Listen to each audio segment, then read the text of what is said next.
হবে। সিবিআইকে রোববারের মধ্যে তদন্ত শেষ করতে হবে।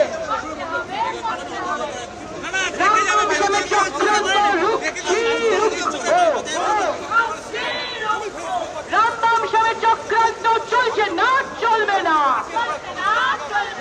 রামবাম সামনে চক্রান্ত চলছে না, চলবে না। আমরা দোষী ফাঁসি চাই, আমরা দোষী ফাঁসি চাই, আমরা দোষী ফাঁসি চাই। সিবিআইকে তদন্ত শেষ করতে হবে। রোববারের মধ্যে সিবিআইকে তদন্ত শেষ করতে হবে। রোববারের মধ্যে সিবিআইকে তদন্ত শেষ করতে হবে। রামবাম শ্যামে